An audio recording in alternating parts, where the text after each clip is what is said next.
కొన్ని కలలు ఒక స్వప్నం. స్కూటర్ మీద దక్షిణ దేశ యాత్ర. రచన దాసరి అమరేంద్ర. 13వ భాగం. కడలి అంచున కన్యాకుమారి.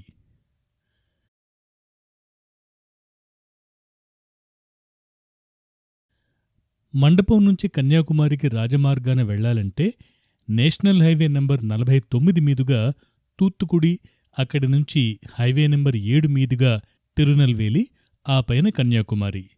నాకు హైవేలు తప్పనిసరి అయితే తప్ప ఎక్కకూడదు అన్న పట్టుదల ఉంది గదా. చిన్న చిన్న దారులు వెతికాను, కనిపించాయి. తూత్తుకుడి దాకా ఓ 150 కిలోమీటర్లు హైవే 49లోనే వెళ్ళినా, తూత్తుకుడి నుంచి కన్యాకుమారి దాకా మరో 150 కిలోమీటర్లు సముద్రపు పక్కపక్కనే ఉన్న చిన్న దారుల్లో వెళ్లవచ్చని మ్యాపులు చెప్తున్నాయి. పైగా మండపం, తూత్తుకుడిల మధ్య నడిచే హైవే నెంబర్ 49 కూడా సముద్రానికి చేరువాతి చేరువ అని మ్యాపులు చెప్పాయి. అంతా కలిసి సుమారు 330 కిలోమీటర్లు. ఉదయం బాగా తొందరగా బయలుదేరాను కాబట్టి ఎక్కడ ఎంతసేపు ఆగినా చీకటి పడేలోగా కన్యాకుమారి చేరుకొని తీరగలనన్న నమ్మకం. మండపం దాటి తూత్తుకుడి దారి పట్టుకొన్నాక 10 నిమిషాల్లో ఆకాశం నన్ను కట్టిపడేసింది. రోడ్డుకు ఎట్ట ఎదుట క్షితిజరేఖ మీద ధగధగ మెరుపులు, వాటిల్ని ఆపడానికి ప్రయత్నం చేస్తున్న నల్లటి మబ్బులు, వాటి సుందర పోరాటానికి సాక్షులుగా రోడ్డు పక్క తాటిచెట్లు. ఓ 10 నిమిషాల పాటు ఆ ఆకాశపు అద్భుత వర్ణ క్రీడ కొనసాగింది. దారి పక్కన అక్కడక్కడా కనిపిస్తోన్న నీటి చలమలు ఆ ఉదయపుటందాలకు పరిమళం సమకూర్చాయి. అలా చూస్తూ చూస్తూ మెల్లమెల్లగా స్కూటర్ నడుపుతూ ఆగి ఫోటోలు తీసుకుంటూ మరో అరగంట. మబ్బుల్లోంచి బయటపడిన సూర్యుడు ఇంకా లేత కిరణాలనే విరజిమ్ముతున్నాడు. ఆ నునులేత బంగారు కిరణాల వెలుగులో సిగ్గుసిగ్గుగా మెరుస్తోన్న ఓ చక్కని చిన్న రోడ్డు పక్క ఉన్న గుడి నా కంటిని ఆకట్టుకుంది. రావణుని శివస్తోత్రంలా పరిసరాలను దబాయించి నింపుతోన్న తమిళ భక్తి గీతాలు నా చెవిని ఆకట్టుకున్నాయి. స్కూటర్ ఆపాను. హఠాత్తుగా గుర్తొచ్చింది, దగ్గరివాళ్లకు, స్నేహితులకు ఫోన్ చేసి 2 రోజులైపోయిందని. ఆ చక్కని మండపంలో చెరగలబడి ఓ 20-30 నిమిషాలు అందరికీ ఫోన్లు. బెంగుళూరు మిత్రులకు వస్తున్నాను, వచ్చేస్తున్నాను, వీరతాళ్లు సిద్ధం చెయ్యండి అన్న కవ్వింపు. ఒకే ఒక్క కాల్తో బ్యాలెన్స్ 200 తగ్గిపోయేలా చేసిన ఓ అమెరికా కాల్. ఆ బంగారు కిరణాలు, రావణ స్తోత్రాలు, అమెరికా ఫోన్లు ముగించుకుని బండెక్కి ఓ అరగంట వెళ్లానో లేదో ఓ అనూహ్యమైన ఊరు నన్ను నిలువరించింది. ఊరి పేరు కీలాకరై.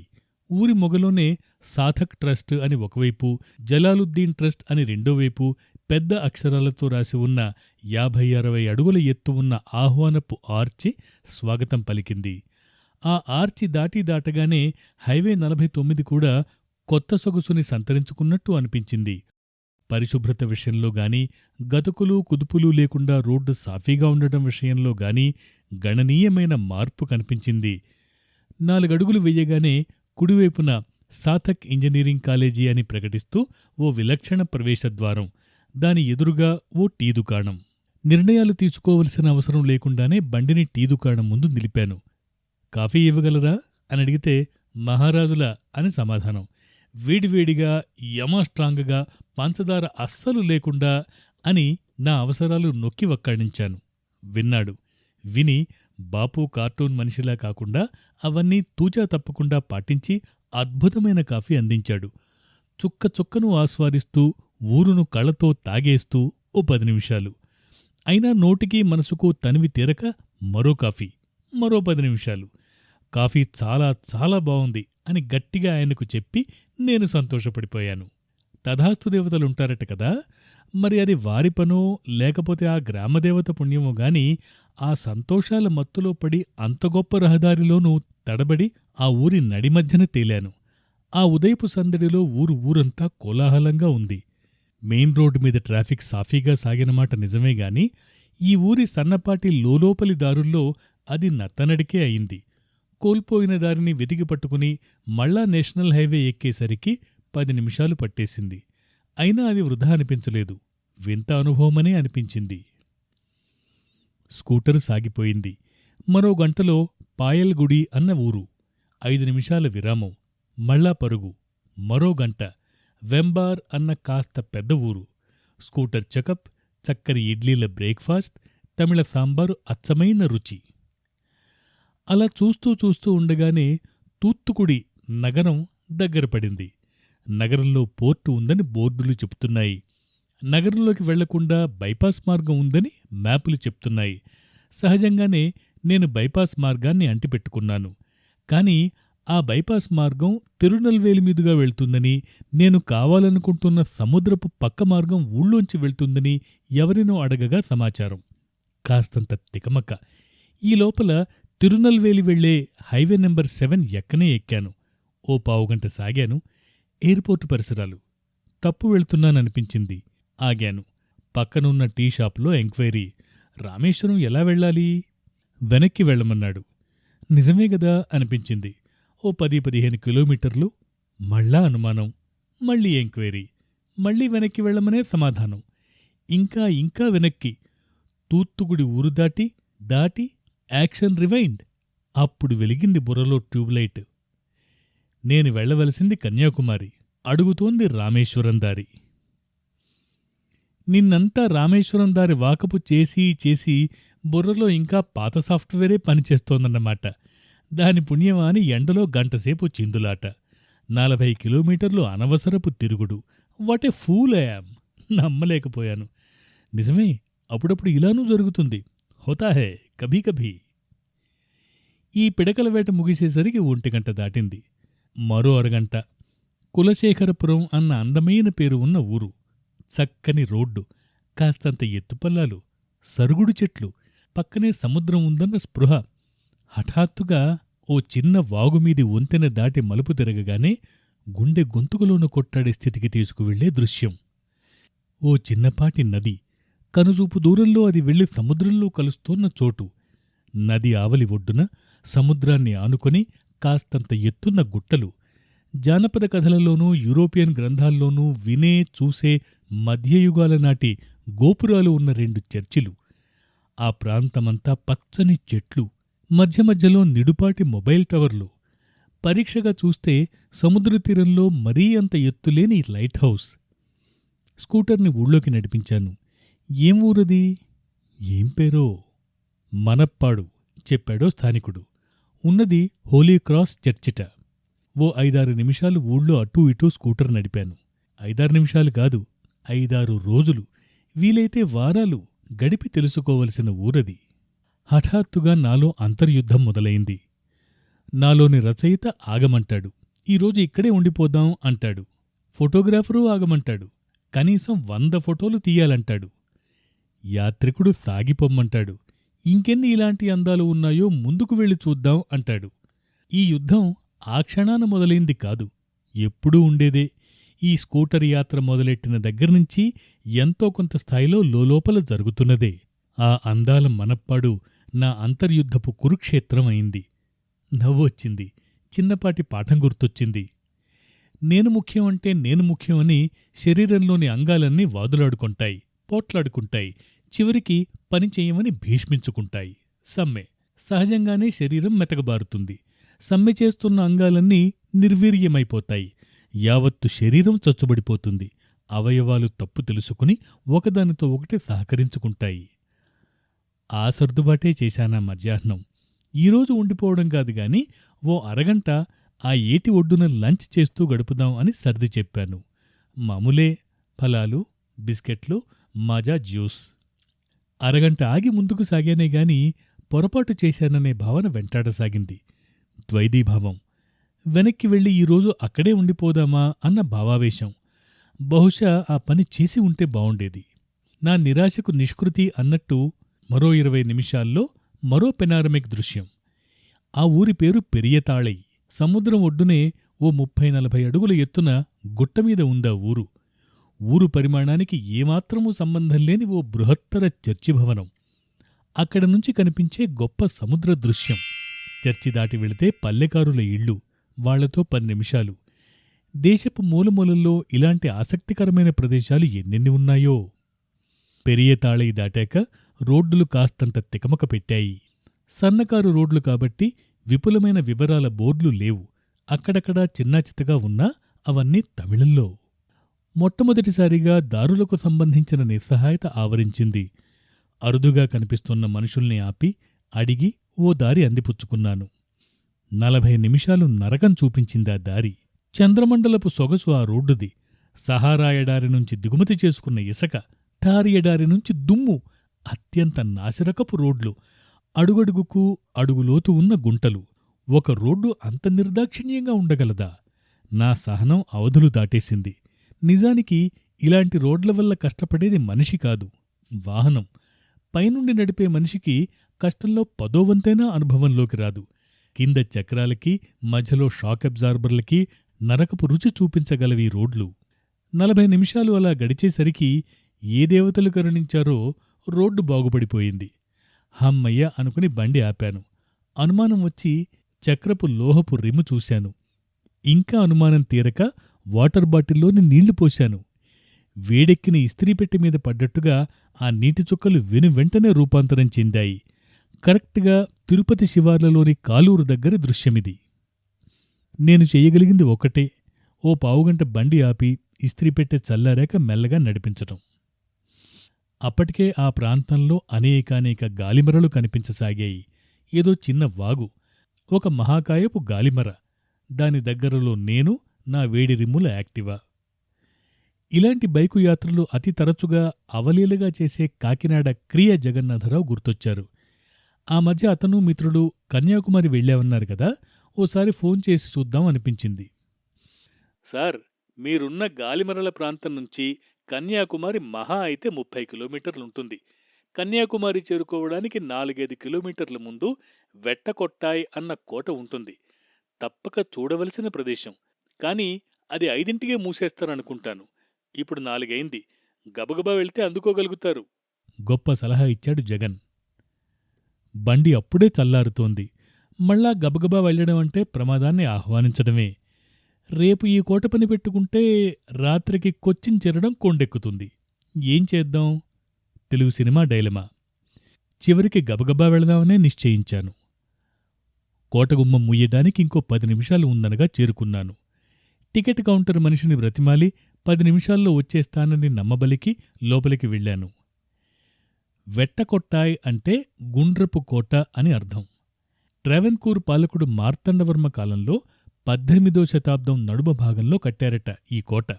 లన్నాయ్ అన్న డచ్ ఈస్ట్ ఇండియా కంపెనీ నౌకాదళ అధికారి ఈ కోట నిర్మించాడట. అంతకుముందే లన్నాయ్ మార్తాండవర్మ దళాలతో తలపడి ఓడిపోయాడట. అయినా రాజుగారి నమ్మకం పొందగలిగాడట. ఏ దళాలతో తాను పోరి ఓడాడో ఆ సైన్యానికే అధిపతి అయ్యాడట. తీరరేఖ పరిరక్షణ కోసం 4 ఎకరాల స్థలంలో 25 అడుగుల ఎత్తైన గోడలతో చాలా దిట్టంగా కనిపించే కోట ఇది.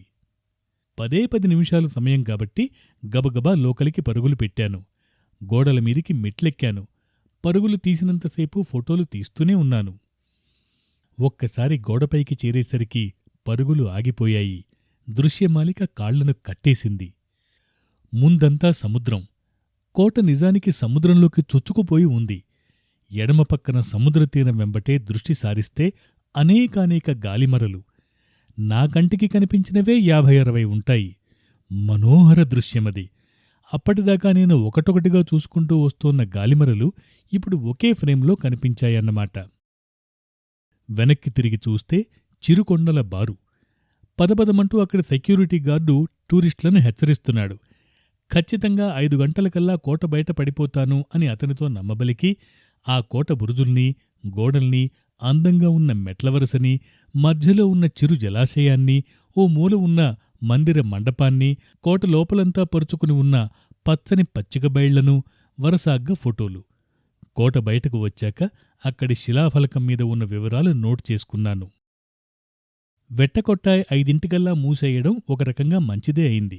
కన్యాకుమారిలో సూర్యాస్తమయం చూసే సమయం ఉంటుంది అన్న ఎరుక హఠాత్తుగా కలిగింది. అంతా మనమంచికే అంటే ఇదే గదూ. ఓ పావుగంటలో కన్యాకుమారి, మరో 5 నిమిషాల్లో ఒక చక్కని హోటల్లో గది, మరో 10 నిమిషాల్లో నేను, నా స్కూటరు. కన్యాకుమారి రావడం నాకిది 5వ సారి. మొదటిసారి 1987లో, చివరిసారి 2012లో. క్రమం తప్పకుండా రావడం వల్ల రామేశ్వరం లాంటి చోట్ల తగిలిన ఊరు మారిపోవడం అన్న షాక్ ఇక్కడ తగల్లేదు. వివేకానంద శిల, ఆ పక్కన తిరువళ్ళువారు బృహత్ విగ్రహం, ఇటు పక్కన కన్యాకుమారి ఆలయ ప్రాంగణం, గాంధీ మండపం అన్నీ చిరపరిచిత ప్రాంతాలే. నా లక్ష్యం సూర్యాస్తమయ ప్రదేశం కాబట్టి ఈ ప్రదేశాల్లో వెలుగుండగానే ఫోటోలు చక్కబెట్టుకునే ప్రయత్నంలో 5 నిమిషాలు తిరిగాడి 6-7 ఫోటోలు తీసి 2 కిలోమీటర్ల అవతల ఉన్న సన్సెట్ పాయింట్ చేరాను. కన్యాకుమారి మందిరం ఉన్న ప్రాంతం ఊరికి దక్షిణపు కొస. నిజానికి అది దేశానికే దక్షిణపు కొస. ఎదురుగా సముద్రం, సూర్యుడు అస్తమించేది పశ్చిమాన. అంచేత ఆ గుడి ప్రాంతం సూర్యాస్తమయ క్రీడ చూడటానికి అనువు కానే కాదు. ఓ 2 కిలోమీటర్లు సముద్రపు ఒడ్డునే ఉన్న రోడ్డు మీద పడమరగా వెళితే కాస్తంత సముద్రం లోపలికి చొచ్చుకువచ్చిన సముద్రతలానికి ఓ 20 అడుగులు ఎగువన ఉన్న సన్సెట్ పాయింట్ వస్తుంది. మళ్ళా అక్కడ ఓ 20 అడుగుల ఎత్తున సెయింట్ స్టెల్లా మేరీస్ విగ్రహం. దాని చుట్టూ ఓ 6-7 అడుగుల వెడల్పు ఉన్న చెప్టా. పైకి ఎక్కడానికి మెట్లు. సూర్యాస్తమయ దృశ్యాలు చూడడానికి సరైన ప్రదేశం. సూర్యాస్తమయానికి ఇంకో 10 నిమిషాలు సమయం ఉండగానే స్టెల్లా మేరీస్ విగ్రహపు చెప్టా చేరుకున్నాను. ఓ 20 నిమిషాల పాటు అక్కడ్నించి కనిపించే దృశ్యం నన్ను కట్టిపడేసింది. ఆకాశంలో చాలా చెదురుమదురుగా మబ్బులు, మా దిగువన సముద్రంలోంచి పొడుసుకు తొంగి చూస్తున్న బండరాళ్ళు, వాటి నడుమన ఇసుక, బీచ్. ఆ బీచ్లో చేపల పడవలు, ఓ 200 మంది సూర్యాస్తమయ సౌందర్యాభిలాషులు, ఓ పుంజీడు విదేశీ యాత్రికులు, ఓ బస్సుడు స్కూలు పిల్లలు. కేరింతలున్నాయి కాని రణగుణధ్వని లేదు. మెల్లమెల్లగా సముద్రంలోకి ఇంకిపోతున్న సూర్యుడు, జేగురు రంగు సంతరించుకున్న ఆకాశం. ఎంచేతనో ఎక్కడ ప్రతిఫలనంలో తేడా వచ్చిందో ఆయా రంగుల్ని విస్మరించి తనదైన ఉక్కు రంగులోనే ఉండిపోయిన సముద్రపు ఉపరితలం, నీడలుగా మారిపోతోన్న బండరాళ్ళు, మునిగిపోయిన సూర్యబింబం, కరతాళ ధ్వనులు, హర్షాతిరేకాలు. దాదాపు వచ్చిన ప్రతిసారీ ఇక్కడి సూర్యాస్తమయాన్ని చూశాను. కాని ఈసారి చూసినది అత్యుత్తమం అనిపించింది. కొంతమంది టూరిస్టులు సూర్యుడు దిగిపోగానే ఏదో కొంపలంటుకున్నట్టు బుర్రుబుర్రుమని కారులో వెళ్ళిపోయారు. సూర్యాస్తమయం ఎంత ఆనందహేతువో ఆ తదుపరి పావుగంట 20 నిమిషాలు కూడా అంతే సుందర ప్రశాంతతని ఇవ్వగలవని నా భావన. ఆగిపోయాను. కరిగిపోతోన్న జనసంద్రం, చిరువెలుగులో స్ఫుటంగా కనిపిస్తోన్న స్టెల్లా మేరీ విగ్రహం, మెల్లగా నడిచి తమ తమ వాహనాలు చేరుతోన్న యాత్రికులు. ఏదో బైబిల్ కాలపు సినిమాలోని పెనోరమిక్ దృశ్యాలు చూస్తున్నట్టు అనిపించింది. మెల్లగా గుడి ఉన్న ప్రాంతం చేరాను. ఓ గంటసేపు ఆ పరిసరాల్లో తిరుగాడాను. ఓసారి గుడిలోకి వెళ్ళి వచ్చాను. పెద్దగా భక్తుల్లేరు. 5 నిమిషాల్లో గర్భగుడి. గుడి ఆవరణలో నిలబడి వివేకానంద శిల, తిరువళ్ళువారు విగ్రహాలను, దీపకాంతులను, 3 సముద్రాలు కలగలిసే ఆ దక్షిణ బిందువును, అదొక గంట. ఆ పరిసరాల్లోని చర్చిని, దుకాణాలను, దీపతోరణాలను మరో పావుగంట. 8 కావస్తోంది. తొందరగా భోజనం ముగించి రూముకు చేరుదామనిపించింది. నిన్న గుజరాతీ భోజనం తిన్నాను కదా, ఈసారి అలాంటిదే రుచి చూస్తే బావుండదు అనిపించింది. వెదకగా ఓ బెంగాలీల ధర్మశాల. బయట బోర్డు, భోజనం తయారు, అందరూ ఆహ్వానితులే అని. వెదకబోయిన తీగ. వెళ్ళాను. ఓ అరగంట బెంగాలీ వాతావరణాన్ని, భోజనాన్ని ఆస్వాదించాను. స్కూటర్ స్టార్ట్ చేసి హోటల్కి వెళ్తుంటే వింత సమస్య ఎదురైంది. సాయంత్రం సూర్యాస్తమయం హడావిడిలో హోటల్ ఎక్కడుందో సరిగ్గా గుర్తు పెట్టుకోలేదు. పేరూ గమనించలేదు. బయటకు వచ్చేటప్పుడు తాళం రిసెప్షన్లో వదిలి వచ్చాను. అంచేత ఆ ఆధారమూ చేతిలో లేదు. ఊళ్ళో ఒకటే మెయిన్ రోడ్డు అనుకుంటే ఒకే రకపు రోడ్లు 2-3 కనిపించాయి. ఆ రోడ్లలో ఒకే రకపు హోటళ్లు 2-3. పరిపూర్ణ గందరగోళం. నవ్వొచ్చింది. ఆయా రోడ్ల మీద 2-3 రౌండ్లు. అదే అనిపించిన చోట స్కూటర్ ఆపి లోపలికి. అలా 2 సార్లు వెదికి విఫలమైన తర్వాత 15 నిమిషాల వెతుకులాట తర్వాత మా హోటల్ కనిపించింది. ప్రాణం లేచొచ్చింది. గత 7 రోజుల్లో ఒళ్ళు అత్యంత హీనంగా హూనమైన రోజు ఇది. సాయంత్రపు చంద్రమండలం నరక రహదారి ఒంట్లోని కీళ్లను సడలించిందనిపించింది. 12 గంటల ప్రయాణం, 380 కిలోమీటర్ల సుదీర్ఘ యానం. మొట్టమొదటిసారిగా అలసట తెలియవచ్చింది. నడుము నొప్పి అంది. మోకాళ్లు వంగవన్నాయి.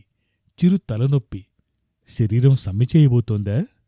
ఒక్క రాత్రి విరామంతో మళ్ళా ఒళ్ళు అదుపులోకి వచ్చేసింది. మర్నాటి ఉదయానికి నడుము నొప్పి గాన్. మోకాళ్ళు మేం రెడీ అన్నాయి. తలనొప్పి మటు మాయం.